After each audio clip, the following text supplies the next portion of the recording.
Elon Musk ने आखिरकार Twitter को खरीद ही लिया। ये डील $44 बिलियन यानी करीब 3.37 लाख करोड़ रुपए में हुई है।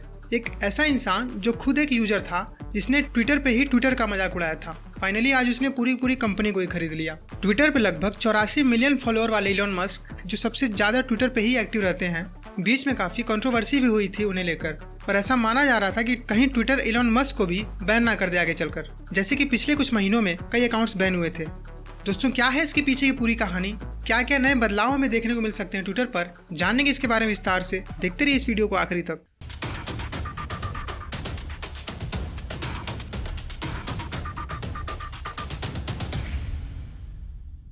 नमस्कार, मैं हूं शुभम और वर्ल्ड वाइड एक में आपका स्वागत है। ट्विटर, जो कि एक सोशल नेटवर्किंग वेबसाइट है जहां पर एक बार में आप 140 शब्दों का इस्तेमाल करके अपनी बातों को आप दुनिया के सामने रख सकते हैं, जहां पर देश और दुनिया के किसी मुद्दे पर अपनी राय को रख सकते हैं और अपने विचारों को प्रकट कर सकते हैं। तो ऐसे में SpaceX और टेस्ला कंपनी के मालिक इलॉन मस्क का भी अकाउंट ट्विटर पर था।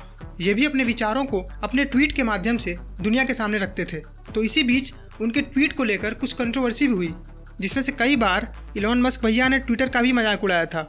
लगभग 84 मिलियन फॉलोअर वाले इलॉन मस्क ट्विटर का इस्तेमाल अपनी कंपनी के प्रमोशन और मार्केटिंग के लिए भी करते थे, जिसकी इतनी बड़ी फैन फॉलोइंग हो कि उसके एक ट्वीट करने भर से मार्केट इधर का उधर कितनी आसानी से हो सकता है, इसका अंदाजा आप इसी बात से लगा सकते हैं। ट्विटर, जो कि अपने विचारों को दुनिया के सामने रखने का एक माध्यम है, और उसी पे अगर कोई ऐसी ट्वीट करे जो कुछ लोगों के लिए अच्छी बात साबित हो और कुछ लोगों के लिए बुरी, तो ट्विटर उस अकाउंट को बड़ी आसानी से बैन कर देता था, जिसकी वजह से लोग ये भी मानने लगे थे कि शायद इलॉन मस्क का भी अकाउंट ट्विटर बैन कर सकता है, क्योंकि ट्विटर ने डोनाल्ड ट्रंप को भी बैन किया था, जिनके फॉलोअर्स भी लगभग इलॉन मस्क के बराबर थे। आप सोच सकते हो कि कंपनी जहाँ की है वहीं के प्रेसिडेंट को ट्विटर पर बैन किया गया था, सिर्फ कुछ कंट्रोवर्शियल ट्वीट की वजह से। इसी तरह इंडिया में कंगना रनौत के अकाउंट को भी ट्विटर ने सस्पेंड किया था, ट्विटर के कम्युनिटी गाइडलाइंस के खिलाफ जाने की बात कहकर।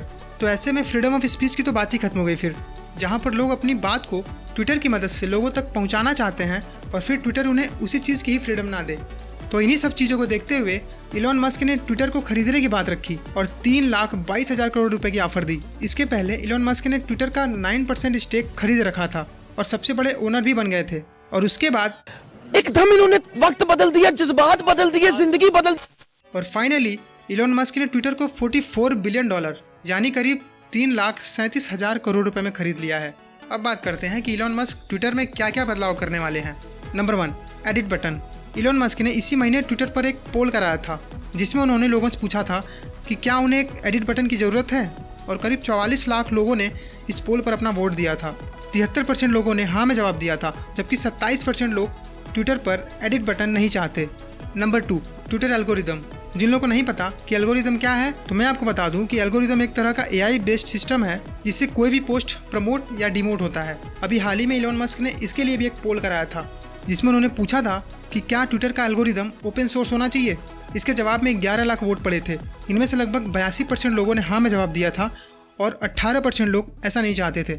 एल्गोरिदम ओपन सोर्स करने के पीछे उनका मकसद ये है कि ट्विटर यूजर्स को ये पता लगाने की पूरी छूट होनी चाहिए कि उनका पोस्ट प्रमोट किया गया है या demote. Number 3, bots and spam accounts. कई बार आपने देखा होगा कि ट्विटर पर रैंडम चीज़ें ट्रेंड कर जाती हैं, किसी का नाम ट्रेंड कर रहा है, कोई कंट्री ट्रेंड कर रही है। ट्विटर पर ढेर सारे बॉट्स और फेक अकाउंट्स भी होते हैं, जिन्हें बंद करने के बाद ही इन सारी चीज़ों को फिक्स किया जा सकता है।